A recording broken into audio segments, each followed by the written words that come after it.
제가 봉독해 드리겠습니다.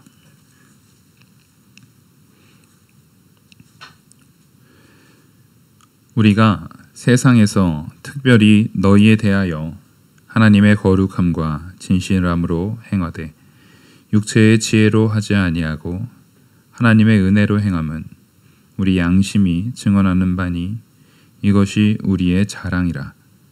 오직 너희가 읽고 아는 것 외에 우리가 다른 것을 쓰지 아니하노니 너희가 완전히 알기를 내가 바라는 것은 너희가 우리를 부분적으로 알았으나 우리 주 예수의 날에는 너희가 우리의 자랑이 되고 우리가 너희의 자랑이 되는 것이라. 내가 이 확신을 가지고 너희도 2번 은혜를 얻게 하기 위하여 먼저 너희에게 이르렀다가 너희를 지나 마게도냐로 갔다가 다시 마게도냐에서 너희에게 가서 너희의 도움으로 유대에 가기를 계획하였으니 이렇게 계획할 때에 어찌 경솔히 행하였으리요. 혹 계획하기를 육체를 따라 계획하여 예예 하면서 아니라 하는 일이 내게 있겠느냐. 하나님은 미쁘시니라. 우리가 너희에게 한 말은 예하고 아니라 함이 없노라. 우리 곧 나와 실로아노와 디모데로 말미암아 너희 가운데 전파된 하나님의 아들 예수 그리스도는 예하고 아니라 함이 되지 아니하셨으니 그에게는 예만 되었느니라. 하나님의 약속은 얼마든지 그리스도 안에서 예가 되니 그런즉 그로 말미암아 우리가 아멘하여 하나님께 영광을 돌리게 되느니라. 우리를 너희와 함께 그리스도 안에서 굳건하게 하시고 우리에게 기름을 부으신 이는 하나님이시니 그가 또한 우리에게 인치시고 보증으로 우리 마음에 성령을 주셨느니라. 내가 내 목숨을 걸고 하나님을 불러 증언하시게 하노니 내가 다시 고린도에 가지 아니한 것은 너희를 아끼려 함이라. 우리가 너희 믿음을 주관하려는 것이 아니요 오직 너희 기쁨을 돕는 자가 되려 함이니 이는 너희가 믿음에 섰음이라. 아멘. 오늘 말씀은 바울의 전도와 성령의 보증이라는 말씀으로 하나님 말씀 증거하도록 하겠습니다. 오늘 본문의 주된 내용은 바울이 고린도 교회에 이제 2번째 방문이 원래 계획돼 있었는데 2번째 방문이 계획된 것이 이제 그 계획이 틀어지고 방문하지 못하고 바로 이제 방문이 안 된 상태로 다른 일정을 보게 된 그 계획이 틀어지는 부분 때문에 사도 바울을 비난하거나 사도 바울이 자기 육신의 뜻대로만 하는 사람이고 약속도 안 지키는 거짓된 사람이다라는 그 비방을 받은 것에 대해서 변증적으로 자신을 변명하는 것이 아니라 자신과 함께 하시는 하나님의 은혜에 힘입어서 그들에게 내가 참된 것을 말하고 내가 행한 모든 일들이 성령께서 보증하시는 성령의 말씀에 순종하기 위한 것이었다라는 것을 말합니다. 그래서 이것을 통해서 뭘 말하고자 하는 것이냐면 지금 사도 바울의 앞서 우리가 처음에 1장 전체에서 보여줬던 것처럼 사도 바울이 지금 편지를 쓰고 이 모든 성도들한테 고린도 교인뿐만 아니라 그 모든 성도들한테 하고 있는 이 모든 일들이 단지 그냥 개인 사람의 행동이 아니라 각각과 개별적 사람의 사역이 아니라 성령 하나님께서 우리가 사도행전을 성령행전이라고도 하거든요. 성령 하나님께서 전체적인 역사 가운데 자기는 주체자로서 스스로 무언가를 해내는 사람이 아니라 성령의 인도를 따라서 그 안에서 움직여지는 말과 같은 존재다라는 것을 말하고 있는 거예요. 그러니까 이게 개별적으로 인격성이 무시당한다 이런 개념이 아니라 진짜 중요한 역사는 성도인 우리를 구원하신 성령께서 지금도 일하시고 역사하신다에 있다라는 겁니다. 그래서 바울이 전도하는 것도 성령께서 역사하시기 때문에, 성령께서 이끄시기 때문에 하는 거예요. 그렇지 않으면 아무것도 못한다라는 겁니다. 이게 성령의 보증이에요. 그래서 우리는 나의 주인 되시는 성령께서 만약에 오늘 이만큼의 사역을 완성시키겠다 하고 성령께서 보증하셨다면 우리는 그에 쓰이는 말 그대로 소가 되는 거예요. 내가 오늘 성령께서 이 소를 가지고 밭 열맞이기를 내가 밭을 다 일처리를 끝내겠다, 밭을 다 갈겠다 했으면 소가 내가 10가지를 갈겠다라고 사람들한테 약속을 하는 것이 아니라 나의 주인이 하신 거예요.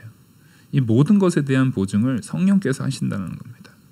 우리가 이 마음을 좀 가졌을 때에 성도에게 나타나는 변화는 뭐냐면 일단 자기 자랑이 없어집니다. 내가 누군데가 없어져요. 내가 누군데요? 그냥 소라니까요. 우리는 그냥 일하는 자예요. 우리는 그냥 피조물에 불과한 거예요. 그리고 또 하나는 성령의 권위로서 움직여지는 것이기 때문에 우리가 담대함이 있습니다. 내가 걱정할 것이 아니라 소가 막 일을 하다 보면 배가 고플 수도 있어요. 근데 걱정할 거 없어요. 그 일을 마치시기 위해서 우리 아버지 하나님께서 그 소를 보살피실 겁니다. 우리를 책임져 주실 거예요. 우리를 붙들어 주실 거예요. 그래서 그 마음에 대한 내용, 사도 바울은 이 심정으로 고린도 교인들한테 이 말씀을 전한다라는 것을 마음속에 새기면서 오늘 말씀을 보셔야 돼요. 이 심정으로 전하는 겁니다. 사도 바울이 야, 내가 누군데, 내가 그래도 신앙생활, 나 사도거든? 이런 얘기가 아니에요. 지금 전혀. 내가 니네를 위해서 얼마나 힘썼는데 이런 자기 자랑에 대한 내용이 아닙니다. 전혀. 그래서 사도 바울이 오직 성령만 드러내고 성령만 자랑하기 위한 마음의 심정으로 편지를 썼다라는 것을 우리는 1차 청자가 아니잖아요. 이 말씀을 먼저 어떠한 뉘앙스인지를 충분히 이해하고 볼 수 있는 특권을 가진 자들입니다. 그러면 이왕이면 이 본문을 보기 전에 사도 바울의 심정을 이렇게 먼저 미리 알아보는 거예요. 그 심정, 오직 하나님을 사랑해서 복음 전하는 일에 온전히 충성한 모습, 온전히 순종한 모습으로 나를 자랑하려고 하는 것이 아니라 너희들의 유익을 위해서 내가 했다라는 것을 지금 사도 바울의 심정으로 이 글을 썼다라고 생각하면서 12절을 보시면 우리가 세상에서 특별히 너희에 대하여 지금 이 고린도 교인들 1차적으로는 이 고린도 교인들에 대해서 특별하게 대하고 있음을 지금 잘 보여주고 있어요. 이 세상에서 특별히 너희에 대하여 하나님의 거룩함과 진실함으로 행하되 육체의 지혜로 하지 아니하고 하나님의 은혜로 행함은 우리 양심이 증언하는 바니 이것이 우리의 자랑이라. 지금 내가 특별히 행한 것, 그리고 이것은 나의 자랑이 되고 내 양심이 증언하는 나의 자랑이 되는데 그것은 뭐냐면 육체로 하지 않고 오직 하나님의 거룩함과 진실함으로 온전하게 그대로 은혜로 행했다라는 거예요. 그러니까 여기서 가장 중요한 키포인트는 은혜로 행했다라는 겁니다. 은혜로 행했어요. 은혜는 내게로부터 나온 것이 아니라 전적으로 받은 선물인 겁니다. 오직 하나님께서 주신 것으로 했다라는 거예요. 그것이 가장 특별한 거라는 겁니다. 이 세상에서 특별히 성도들에게 나아갈 때 사도 바울은 항상 이랬다라는 거예요.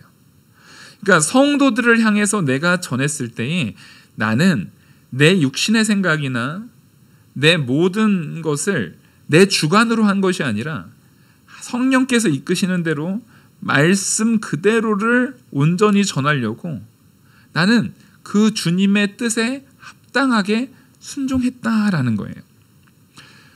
여러분, 사실은 성도에게 있어서는 이게 제일 중요합니다. 우리는 제가 요즘에 자꾸 3, 4 일어나라고 하잖아요. 3번 생각하고 1번 말하라고 하는 겁니다. 우리 입에서 우리 머릿속에서 생각나는 대로 일단 내 기분을 탁 말할 수 있어요. 근데 그 말이 지금 사도 바울이 말하는 것처럼 우리가 세상에서 특별히 너희에 대하여 하나님의 거룩함과 진실함으로 행했대라는 거예요.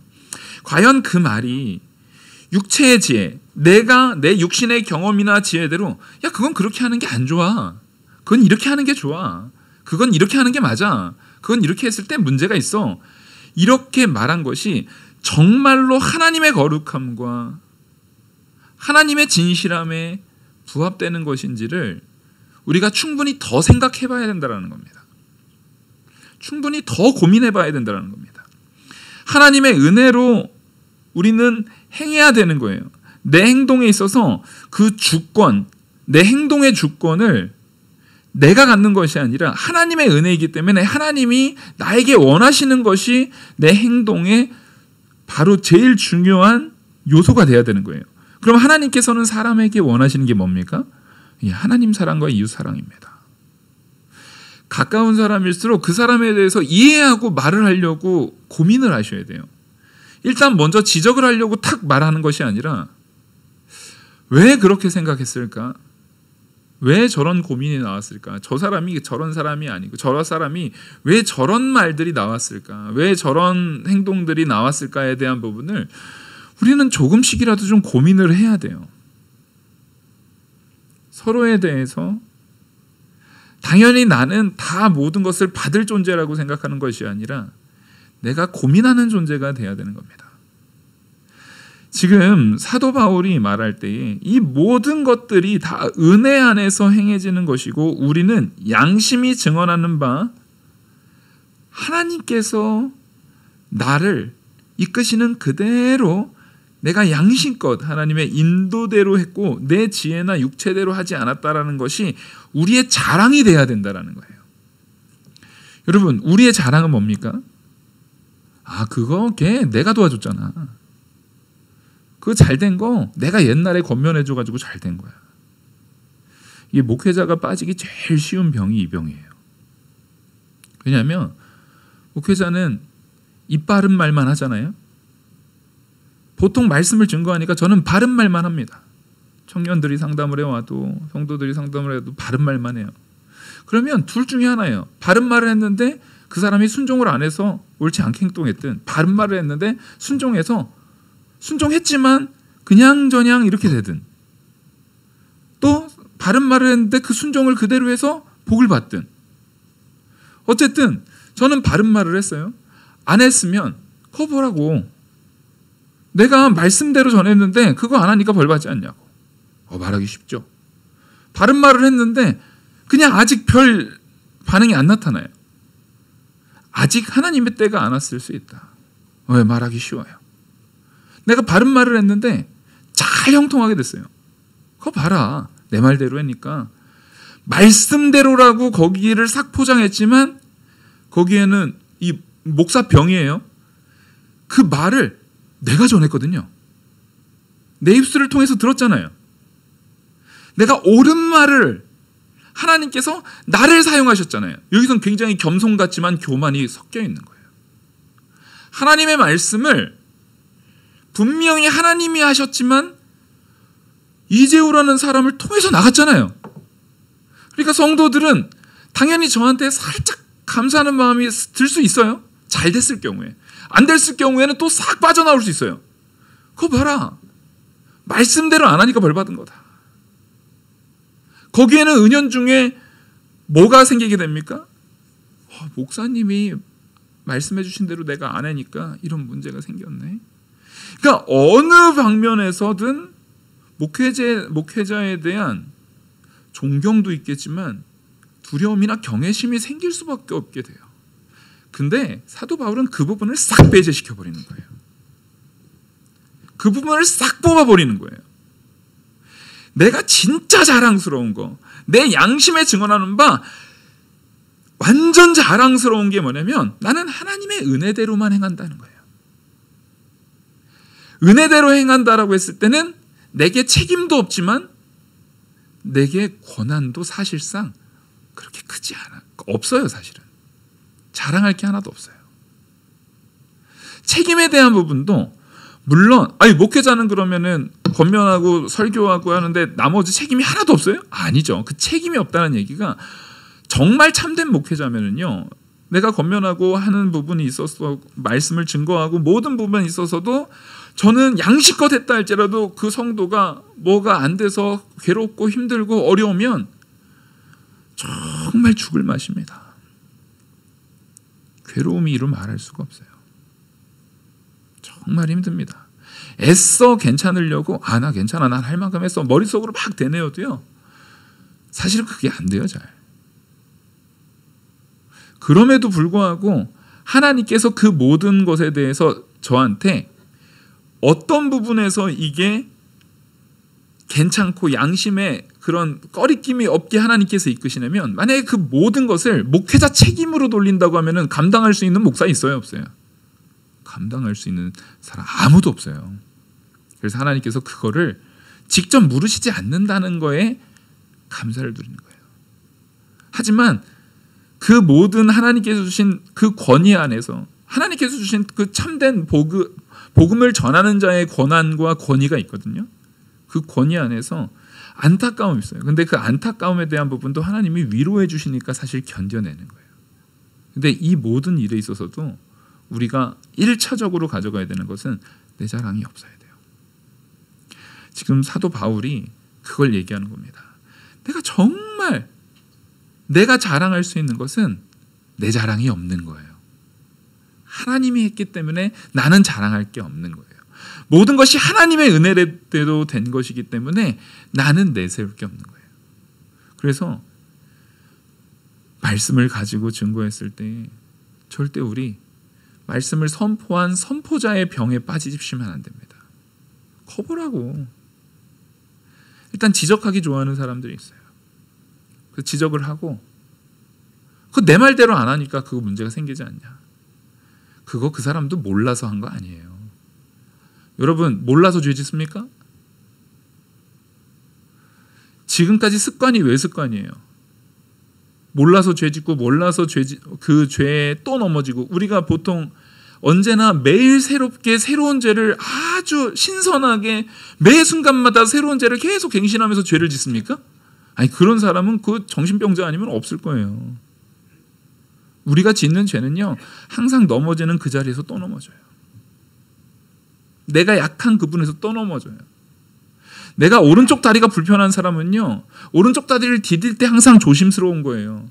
그래서 오른쪽 다리가 불편한 사람이 왼쪽 목발을 짚거나 왼쪽 지팡이를 짚지 않고 오른쪽 발에 목발을 짚고 오른쪽 발에 지팡이를 짚는 이유는 그걸 보조하기 위한 거예요. 그러다 보니까 우리는 항상 넘어지는 그 부분에 또 넘어져요. 근데 주변에서는 말하기는 쉬워요. 너 또 그렇지 않냐. 내가 너 그럴 줄 알았다. 너 또 거기서 넘어지지 않냐. 너 또 거기서 어려움 당하지 않냐. 예, 이거는요, 주변에서 조금만 지켜보면 쉽게 보입니다. 쉽게 볼 수 있는 거예요. 누군가가 특별해서 그걸 지적해 준 게 아니고요, 누구에게나 보여요. 근데 너무나 보편적이고 너무나 당연하게 보이는 것은 그만큼 그게 고쳐지기가 너무 어려운 거라는 것을 알아야 돼요. 우리가 뉴스를 보면 자연재해라든가 수해라든가 이런 부분에 있을 때에 맨날 새로운 곳에서 재해가 일어나는 게 아니잖아요. 상습 수해지구 있습니다. 그렇죠?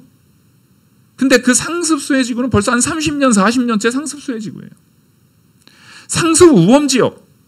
그러면 그 지역은 벌써 20년, 30년이 돼도 상습 우범 지역이에요. 왜 그렇습니까? 너무나 보편적으로 거기는 원래 그래 라고 하지만 그 얘기는 거기는 그것이 그만큼 고치기 어렵다라는 거예요. 그만큼 고쳐지기가 어렵다라는 거예요. 그래서 우리는 무언가를 온전하게 하나님의 거룩함과 진실함으로 행하는 일에 있어서 내 지혜로, 내 경험으로 말해서는 안 됩니다. 왜냐하면 내가 경험하는 경험과 그 사람이 경험하는 경험은 다를 수 있어요. 내가 생각하는 생각과 그 사람이 생각하는 생각은 다를 수 있어요.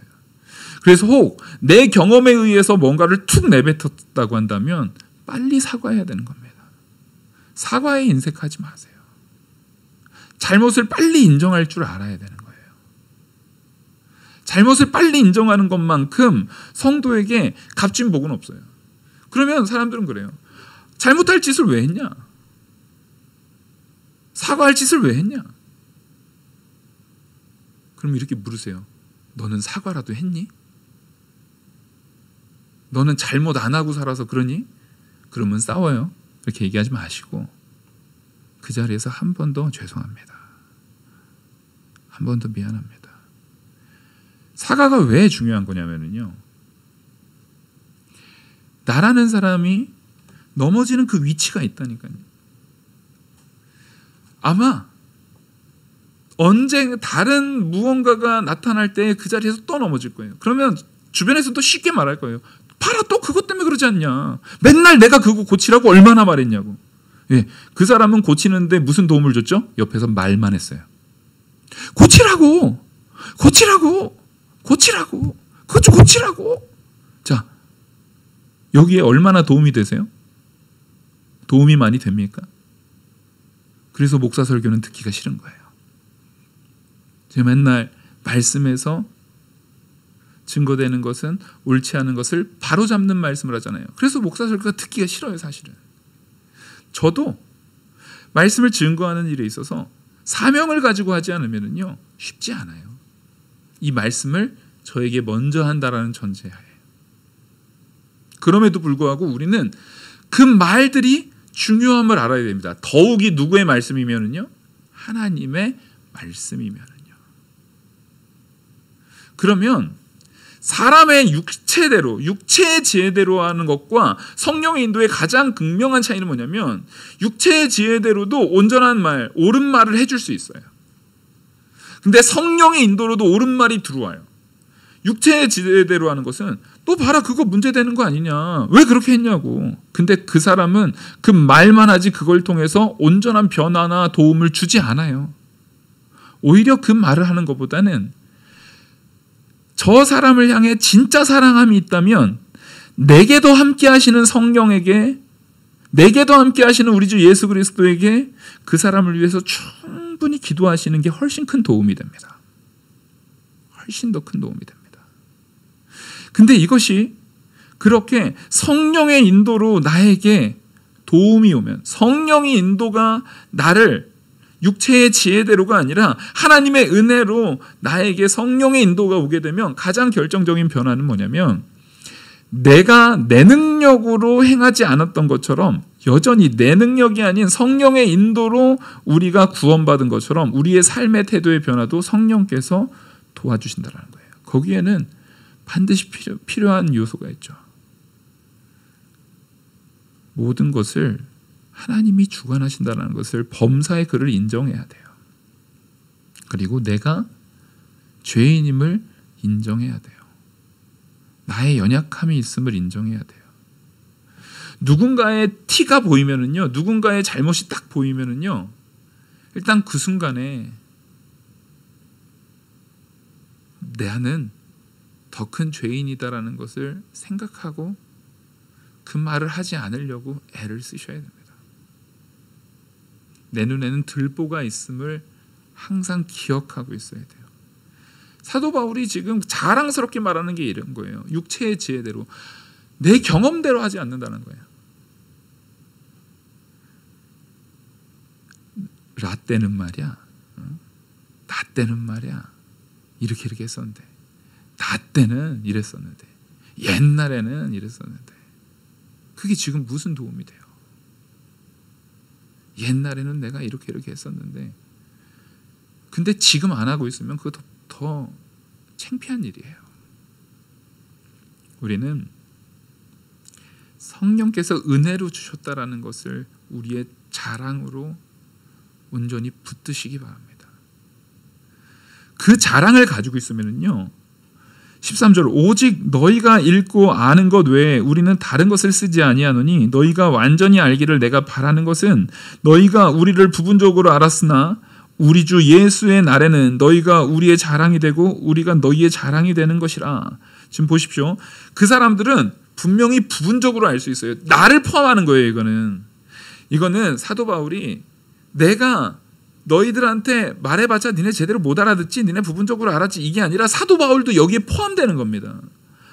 오직 너희가 읽고 아는 것 외에, 그러니까 예수 그리스도의 십자가 보혈 외에는 다른 것을 전혀 전하지 않는 거예요. 오히려 예수 그리스도에 대해서 더 완전히 알기를 원하는 것은, 더 바라는 것은, 너희가 이것을 말씀을 전하는 우리에 대해서도 모든 것에 대해서 부분적으로 알지 않고, 내가 지금 너희들한테 전하는 것이 너희들이 지금은 부분적으로 알고 있는 것 같아도, 맞아요, 우리는 죽을 때까지 다 부분적으로밖에 모르는 사람들이에요.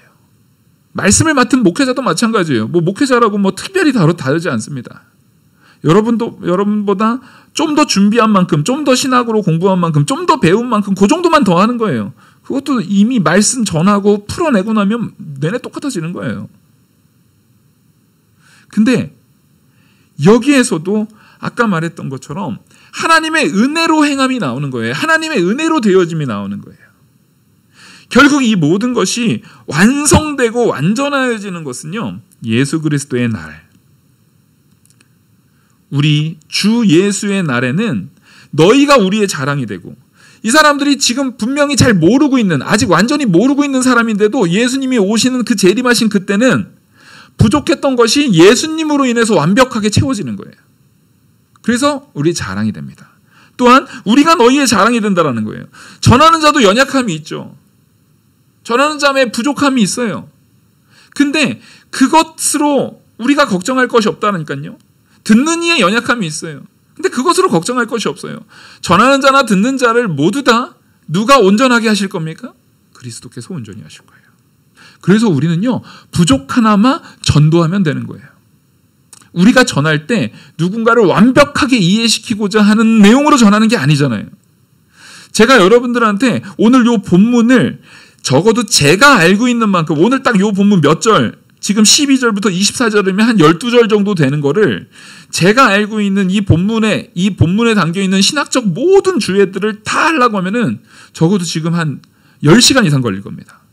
일단 여기 원어 파싱부터 해가지고 다 해야 될 거예요. 근데 그거를 말하는 게 아니잖아요. 그거 하면은 그러면 완전히 다 아는 겁니까? 아니에요. 10시간을 해봤자 10시간만큼만 아는 거예요. 여기에서의 참된 진리에 대한 부분을 하나님이 열어주신 만큼, 그것도 열어준 거에서 모든 것이 아니라 저라는 사람이 아는 역량이 다르고, 또 저보다 뛰어난 스승이 있을 수 있죠. 그분이 아는 역량이 다를 거예요. 근데 그 사람도 결국에는 누구 앞에서는 아무것도 아니에요? 예수 그리스도의 임재로, 예수 그리스도를 통해서 열어지는 면에 있어서는 아무것도 아닌 존재들이에요.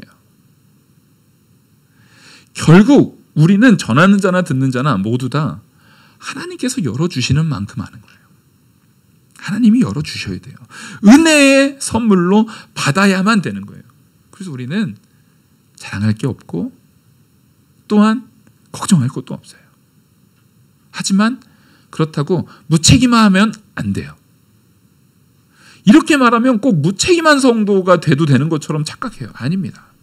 무책임하면 안 돼요. 자랑할 게 없고 그렇다고 내가 큰 책임을 질 것도 없이 하나님의 은혜 안에 있으면, 적어도 그 사랑을 받았으면 내가 사랑받은 거에 대한 태도로서 책임이 있어야죠. 그것을 지금 사도 바울은 강조하고 있는 겁니다. 그러면서 내가 이 확신을 가지고 너희에게로 두 번의 은혜를 얻게 하기 위하여 먼저 너희에게 이르렀다가 너희를 지나 마게도냐로 지금 자기의 경로를 얘기한 거예요. 내가 두 번 은혜를 얻게 하려고 두 번 방문하려고 했다는 거예요. 그래서 내가 지나 마게도냐로 갔다가 너희를 지나 먼저 들려서 마게도냐로 갔다가 다시 마게도냐에서 너희에게로 도움이 되고자 유대에 가기, 너희에게로 먼저 와가지고 거기에서 유대로 가기를 계획하였지만 그렇게 안 된 거예요. 그렇게 안 됐고 17절 이렇게 계획할 때에 그렇게 안 된 걸 가지고 어떤 사람들이 뭐라고 하냐면 사도 바울 저 거짓말하는 자다. 자기가 말한 것도 지키지 않는 자다. 온다고 해놓고서 자기가 육신이 불편하니까 불편한 대로 오지 않으려고 자기가 자기 힘대로 하는 게 이제 불편하고 어려우니까 자기 육신 편하려고 지금 안 오는 거다. 이런 식으로 말한다는 거예요. 사도 바울이 근데 앞에 얘기했잖아요. 나는 성령이 하나님께서 은혜 주시는 대로 하기 때문에 그 부분에 있어서 내가 자랑할 것도 없지만 부끄러울 것도 없음을 분명히 말하는 거예요. 오직 하나님이 행하는 대로 있기 때문에 내가 그 전에 분명히 가겠다라고 약속한 것도 누구의 뜻인 거예요? 성령의 뜻대로 내가 약속을 한 거예요. 하지만 지금 못 가게 된 것도 성령께서 하나님께서 이끄시는 바가 물론 사람이 구두로 약속을 한 것을 되도록이면 지켜야 됩니다. 근데 성령께서 그것을 허락하지 않을 때가 있잖아요. 않을 때가 있는데 하나님이 허락하지 않는다 할지라도 하나님의 뜻이 나를 그리로 보내지 않는다 할지라도 나는 약속했으니까 남아 이런 중천금이니까 나는 가서 할 거야. 이거는 순종이에요? 불순종이에요? 불순종입니다. 우리는 어떠한 결정, 내가 무슨 약속이나 모든 결정보다도 더 중요한 것은 하나님의 뜻이에요. 근데 이렇게 말씀을 전하면 어떠한 상황들이 생기냐면 하나님의 뜻을 다 자기 생각을 하나님의 뜻에다 갖다 붙여가지고 악용하는 사례가 생겨요. 자기의 마음의 욕심과 자기의 마음의 생각들을 이만큼 쌓아놓고 하나님의 뜻이야. 말씀을 갖다가 자기의 생각들을 자기의 고집들을 말씀을 가져다가 다 갖다 붙여요. 이게 무슨 방식이라요? 신천지 방식이에요. 신천지 방식. 말씀을 뜻풀이로 다 갖다 붙이는 거예요. 우리는 하나님의 뜻이라고 할 때는 자기뿐만 아니라 적어도 교회 안에서 하나님의 뜻이라고 하면은요, 우선은 단회의 결정과 적어도 재직회의 결정 안에서의 결정이어야 돼요. 뭐 교단적으로 가면은요, 더 많은 노예적 결정과 총회적인 결정에 대한 부분, 자기 혼자만의 생각이 아니라 같이 기도하는 많은 사람들이 보편적으로 생각하는 그 가치. 그래서 우리는 무슨 문제가 있을 때 노예도 물어볼 수 있고요. 총회장님한테도 물어볼 수 있고요. 그런 이유가 그런 거예요. 그런 보편적인 가치여야지 내 생각, 이재호라는 목사 한 명의 생각을 딱 세워놓고서 여기다가 제 마음대로 성경을 이렇게 갖다 붙이고 저렇게 갖다 붙이고 이렇게 갖다 붙이고 하면서 막 해석을 해버리잖아요. 그럼 얼마든지 이거 하나님의 뜻이야 하나님의 뜻이야 하고서 막 하면 다행히 영적으로 분별이 잘 돼 있는 건전한 성도들은 거기에 속아 넘어가지 않겠지만 그렇지 않은 연약하신 분들 같은 경우는 속아 넘어갈 수도 있어요. 그래서 교회는요, 장로님도 계시고 안수 집사님들도 계셔야 되고 권사님들도 계셔야 되고 그 재직이 있어야 되고, 그래서 당회 결정에 대한 부분이 회의적으로 있어야 되고 재직회의 결정에 대한 부분이 있어야 되고 각 부서에서의 그런 작용들이 있어야 되는 거예요. 그 안에서 그래도 저거는 하나님의 뜻이 맞지. 혹 그게 어려우면 교단의 노회장님한테도, 노회 목사님들한테도, 총회장님, 총회 목사님들한테도 조언을 구할 수 있어야 돼요. 그게 건강한 거예요. 왜냐하면 여러분, 우리는 어느 누구도 완전한 사람이 없습니다. 그리고 그 일에 있어서 나는 분명히 이게 성령의 뜻이라고 딱 생각을 해서 했지만 그것이 아님이 많은 사람에 의해서 공론화돼서 딱 드러났어요. 만약에 사도 바울도 자기가 이렇게 얘기를 했어도 이게 만약에 예루살렘 공의회에서 사도 바울 그거 너 하나님의 뜻 아닌데 라고 말하면 사도 바울은 거기에 순종했습니까? 안 했습니까? 순종했습니다.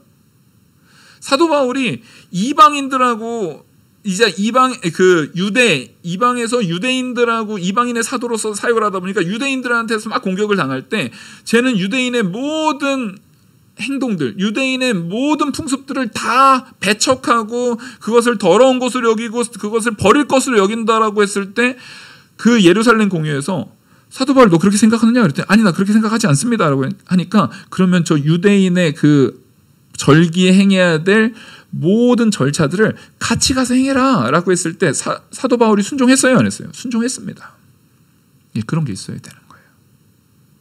본질적으로는 할례나 이런 것들이 이 복음의 본질이 아니라는 것은 사도 바울은 알고 있어도 그것이 유대인 기독교인에게 유익이 된다고 하면은 디모데를 할례시키는 거예요. 디모데를 할례받게 하는 이유가 그건 거예요. 우리는 언제나 내 생각에 모든 것이 딱 꽂혀가지고 나만 옳아, 내가 맞아 라고 하셔서는 안 돼요. 그 생각에 딱 꽂혀 있으면요 쉽게 지적해요. 내 말이 맞지? 제가 자주 하는 말이에요. 그래서 이 부분을 올해 안에 상반기 안에 고쳐보려고 열심히 기도해 보려고 합니다. 내 말이 맞지? 내가 그럴 줄 알았다. 제가 우리 아들한테 자주 하는 말이에요.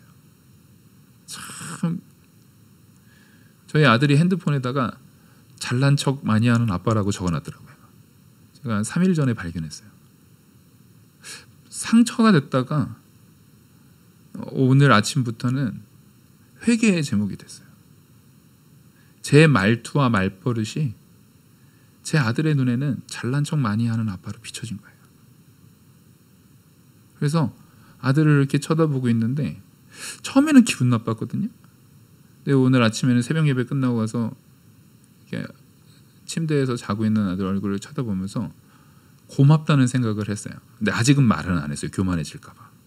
걔는 또 그렇게 말하면 그렇죠? 나한테 고맙죠? 막 이러거든요.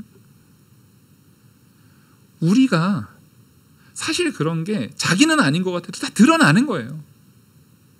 야, 너 그걸 왜 못하냐? 너 왜 그렇게 했냐? 야, 아빠는 이 아빠는 걔는 그 아빠는 소리만 딱 들으면 잘난 척하는 아빠가 탁 오죽했으면 핸드폰에다 그걸 적어놨겠어요. 언젠가는 지금 너 고쳐 이렇게 하면 안 되죠. 고치는 방법 간단해요. 너 용돈 끊어버릴 거야. 당장에 좋은 말로 바꿔. 그럴 수 있죠. 그러면 걔가 강압적으로 바꿀 거예요. 저는 진짜 지금부터는 바뀌어서 잘난 체가 아닌 뭔가 아는 체가 아닌 아들이 그렇게 봤다면 그게 저의 모습 속에서 드러난 본질인 거예요. 변명의 여지가 없는 겁니다. 제 본질 속에는 그 모습이 있는 거예요. 그래서 그것을 고쳐나가서 결국에는 내 아들이 자원하는 마음으로 감화되어서 바꿔지기를 간절히 소망하면서 바뀌어야 될 거 아닙니까? 우리는요, 하나님 말씀 앞에 내가 잘못한 것은 인정하고 드러내야 되는 거예요. 외식하는 자가 되지 마십시오. 옳은 건 옳은 거고요, 아닌 건 아닌 거예요. 아닌 것을 그럴듯하게 포장해봤자 똥을 아무리 장식해봤자 똥인 거예요. 똥에다가 암만 장식해봤자 장식한 장식품마저 더러움이 돼버리는 거예요. 우리가 먼저 해야 될 것은 장식하기 전에 그 더러운 것을 먼저 치우는 작업을 먼저 해야 됩니다. 그것을 먼저 치워버려야 되는 거예요. 사람들한테 드러날까 봐 부끄러워할 것이 아니라 나의 더러움이 사람들한테는 잘 감춰놨는데 하나님 앞에는 고스란히 드러나 있다는 것에 대해서 부끄러워하셔야 됩니다. 사람들한테 이미지만 가지고 생활을 하려고 하지 마시고 나의 더러움의 이미지는 지워버리고 그것이 사람들이 혹 모르는 이미지가 사람들이 모르는 본질이 있다 할지라도 그 본질이 하나님 앞에 들켰다고 하면 그거 먼저 치우려고 생각하셔야 돼요. 그거 먼저 치워야 됩니다. 그게 바로 성령께서 나를 이끄는 삶이에요. 성령께서 나를 이끄는 삶. 그렇게 된 게 바울이에요. 제가 바울이 이 말씀 주면서 너무 위대한 게 뭐냐면 내가 그 계획을 짤 때 우리들은 내 지혜대로 계획 막 짜잖아요. 내 마음대로 계획 막 짜잖아요. 이거는 이렇게 하고 이렇게 하고 이렇게 하는 게 맞아. 딱 정해놓으면 다른 사람이 그렇게 안 할 때 그거 안 된다고. 그렇게 하지 말라고. 내 계획대로라고. 내 말이 맞지? 그러다가 저는 잘난 척하는 아빠가 됐어요. 내 계획대로 내 마음대로가 아니라 사도 바울의 위대함은 여기서 나오는 거예요. 내가 이렇게 계획할 때 어찌 경솔히 하였으리요. 사도 바울은 경솔하게 하지 않았다라는 거예요.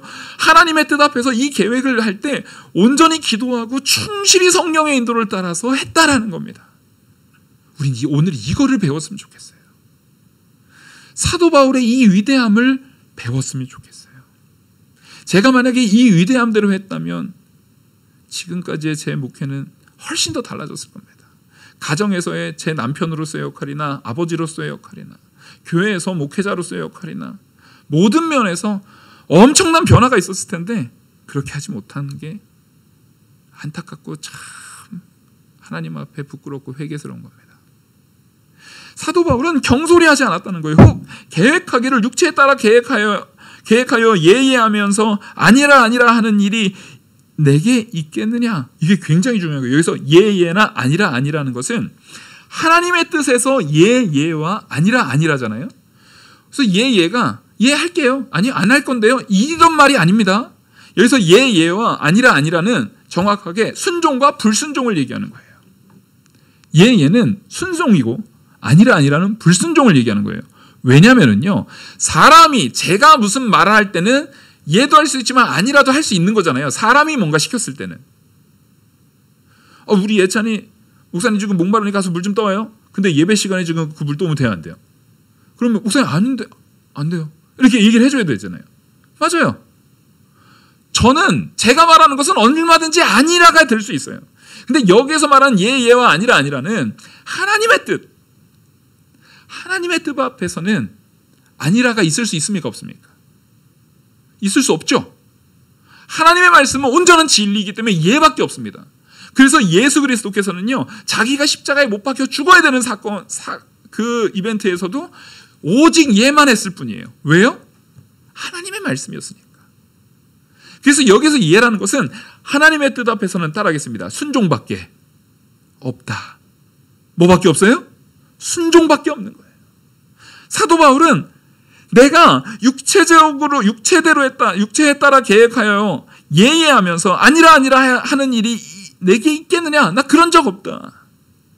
오직 하나님의 뜻 앞에서, 만약에 내가 가려고 계획했던 것도 하나님의 뜻 앞에서 예로 순종했고, 하나님이 가지 말라고 했을 때는 하나님의 뜻 앞에서 그 가지 말라는 것에 또 예로 순종했다는 겁니다. 그렇게 해서 사도 바울은 18절, 하나님은 미쁘시니 우리가 너희에게 한 말은 예하고 아니라함이 없노라. 우리 곧 나와 실로아노와 디모데로 말미암아 너희 가운데 전파된 하나님의 아들 예수 그리스도는 예하고 아니라함이 되지 아니하셨으니 그에게는 예만 되었느니라. 자, 바로 예수 그리스도의 예됨, 예수 그리스도의 순종을 가지고 우리가 예수 그리스도께서 오직 하나님의 뜻 앞에 순종했던 것처럼 우리도 그렇게 순종했음을 말하고 있는 겁니다. 여러분, 예수님이야 하나님이니까 그렇다 치는데 사도 바울도 이렇게 순종했잖아요. 그러니까 우리도 우리 인생과 우리의 삶 속에서 무엇을 가장 중요하게 해 나가야겠습니까? 순종을 하셔야 됩니다. 순종을 해 나가셔야 돼요. 예수 그리스도의 순종은 뭔데요? 예수 그리스도의 순종은요, 자기를 죽여서 우리를 살리신 순종이에요. 예수 그리스도의 그 예됨이 없었으면, 예수 그리스도의 그 순종이 없었으면 우리는 죽었다고요. 예수 그리스도의 순종은 하나님을 사랑하고 우리를 사랑한 순종이었습니다. 예, 우리는 이 시간도 하나님의 말씀, 하나님의 뜻 앞에서 사랑함으로 하나님 사랑과 이웃 사랑을 실천해야 되는 것입니다. 그래서 20절, 하나님의 약속은 얼마든지 그리스도 안에서 예가 되니 그런즉 그로 말미암아 우리가 아멘하여 하나님께 영광을 돌리게 되느니라. 하나님의 약속은 오직 예수 그리스도에게서 예가 됐다는 얘기는 예수 그리스도의 순종으로만, 예수 그리스도의 완전한 순종하심으로 인해서만 우리에게 하나님의 약속이 완성됐다는 거예요. 그래서 우리의 구원은 오직 누구를 통해서만 이루어졌다는 겁니까? 예수 그리스도의 예하심, 예수 그리스도의 순종이죠. 그러니까 여기서 예라고 쓴 것은요, 다 가로치고 순종이라고 적어 놓으시면 돼요. 아니라는 건 불순종 적어 놓으시면 돼요. 우리는 예수 그리스도의 순종하심을 통해서 우리를 택하신 하나님의 약속이 완성된 거예요. 그 예수 그리스도의 순종 없었으면 우린 다 죽었습니다. 우린 다 소망이 없었어요. 그렇게 살아난 우리가 어찌 내가 그리스도의 말씀, 그리스도의 복음 전하는 일에 순종하지 않고 내가 거절을 하겠느냐라고 말하고 있는 거예요. 우리도 마찬가지입니다. 예수님을 통해서 살아났습니다. 그럼 우리 어떻게 해야 되겠습니까? 순종해야 합니다. 순종해야 합니다. 하나님 말씀 앞에 나의 죄악된 것이 드러나면 나의 죄를 인정하고 회개하고 돌이키고 그것을 바꾸려고 애쓰고 순종하고 내 육신의 뜻대로 거봐 내가 이렇게 말했는데 너 내 말대로 안 하니까 안 되지. 그게 아니라 하나님의 뜻이 어디 있는지 한 번 더 생각하고 그 사람을 사랑하고 하나님을 사랑하는 마음으로 그 말도 한 번 더 아끼는 우리가 돼야 됩니다. 그래서 3번 생각할 때 3번을 내 자기중심적으로 1번, 2번, 3번 생각하면 내내 똑같은 말 나오는 거예요. 3번 생각하고 1번 말할 때 그 3번을 무슨 뜻에 합당하게 생각해야 됩니까? 말씀의 뜻에 합당하게 생각해야 합니다. 말씀을 기준으로 생각해야 합니다. 그리고 말해야 합니다. 그게 우리가 오늘 이 본문을 통해서 붙들어야 될 중요한 덕목이에요. 우리를 너희와 함께 그리스도 안에서 굳건하게 하시고 우리에게 기름을 부으신 이는 하나님이시니 그가 또한 우리에게 인치시고 보증으로 우리 마음에 성령을 주셨느니라. 지금 그리스도 안에 굳건하게 우리를 기름 부으신 예수 그리스도와 연합시키신 그분이 하나님이신데 그분이 바로 성령을 우리 안에 어떻게 했습니까? 인쳤다는 거예요. 성령을 우리에게 보증으로 세워주셨다는 거예요. 아니 성령이 하나님이 보증이신데 여기에서는 더 이상 이게 걱정할 것이 있어요 없어요? 보증이 하나님이라니까요. 책임을 하나님이 져주신다고요. 그러니까 바로 이 보증으로 인해서 사도 바울은 하나님의 은혜로 행함은 이라고 말한 거예요. 우리는 하나님의 은혜로 행했기 때문에 모든 일에 있어서 나는 하나님의 뜻 안에서 살았고 뜻 안에서 행동했고 뜻 안에서 모든 것을 결정했다라고 말할 수 있는 거예요. 저와 우리 모든 성도님들이 사도 바울의 이 고백과 같은 삶을 살기를 간절히 소망합니다. 이 본문은요, 읽으면 읽을수록 너무 부러워요. 과연 내 인생의 막바지쯤 가면 사도 바울과 같은 이런 신앙의 고백이 나올 수 있을까? 처음에는요, 제가 30대 목회 처음 시작해가지고 처음 설교할 때 제가 아직도 기억나요. 제가 처음 설교할 때 무슨 설교를 했었냐면 사람은 다 똑같다. 제가 30대 때 한 설교예요. 사람은 다 똑같다. 다 똑같기 때문에 사도 바울이라고 특별히 뭐 더 대단하고 아브라함이라고 특별히 더 대단하고 그런 거 아니다. 우리도 순종하면 그들도 연약한 죄인이었다. 이 말은 다 맞는데 거기에서 제가 갖고 있는 마음은 나도 더 열심히 하면 사도 바울보다 더 나은 사람 될 수 있어. 여러분 우리도 더 나은 사람 될 수 있습니다라는 논지가 있었거든요. 근데 말씀이 깨달아지면 깨달아질수록 이게 안 될 것 같아요. 사도 바울 털 끝도 못 따라갈 것 같아요. 보면 볼수록. 지금 이 시간 또 고백할 것은 제가 30대에 터무니없이 교만하고 무지하고 미련했습니다. 아주 미련했어요. 왜 못해? 자신감만 가득하고 자존감만 가득했던 것 같아요. 근데 성령의 조명이 비춰지면 비춰질수록 안 될 것 같아요. 그러면 그 안 될 것 같은 마음이 딱 들었을 때 우리가 해야 되는 것은 오늘 말씀대로 따지면 뭡니까? 성령께 의지하셔야 돼요. 비밀을 발견하셔야 됩니다. 사도 바울이 왜 이렇게 대단한 모습으로 순종을 하고 있는가? 그것은 사도 바울이 자기의 육신으로 살지 않고 오직 성령의 인도대로 살았기 때문에 우리가 볼 적에 안 될 것 같을 것만큼 훌륭하게 그의 신앙의 여정을 살아가는 거예요. 우리도 성령께 온전히 맡긴다면 그 여정에 아주 발끝이라도 쫓아갈 수 있을 줄 믿습니다.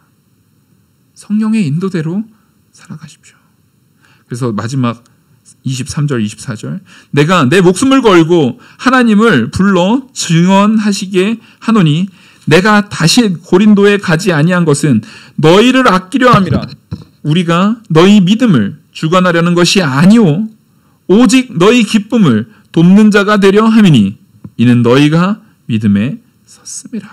지금 사도 바울은 나를 비판하고 있는 그 사람들의 말은 알겠는데 그 사람들이 내가 지금 안 간 게 내 육신 때문이라고 생각하지만 정말로 내가 가지 않은 것은 온전히 성령의 인도를 따라 나를 위한 것이 아니라 오히려 그 사람들, 고린도 교회에 있는 너희들을 위한 거다. 왜냐하면 지금 고린도 교회에 있는 사람들이요, 지금 죄가 막 드러나가지고 그 안에 아주 심각한 간음죄, 아주 부패한 죄악들이 많이 드러나 있었어요.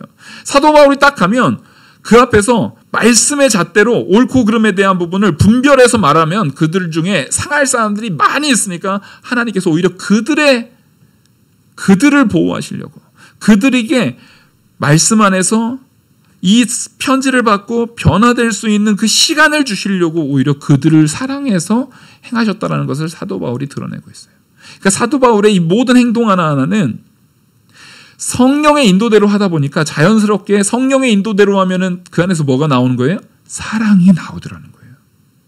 그럼 여기서 우리는 비밀 하나를 깨달은 겁니다. 왜 나에게 있어서 사랑이 안 나올까요? 왜 누군가를 보면 사랑으로 저 사람이 얼마나 힘들까가 아니라 왜 저렇게 해?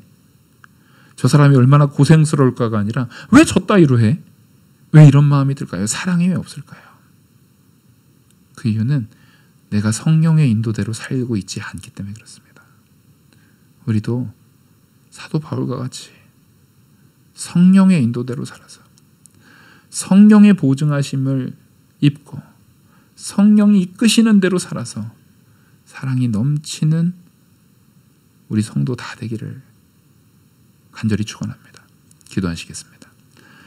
은혜와 사랑이 많으신 하나님 아버지, 이 말씀이 우리 안에 깨달아지게 하여 주시옵소서. 또 깨달아진 것이 우리의 삶으로 온전히 행해지게 주장하여 주시옵소서. 이 모든 말씀 살아계시는 우리 주 예수 그리스도의 이름으로 기도 올리옵나이다. 아멘.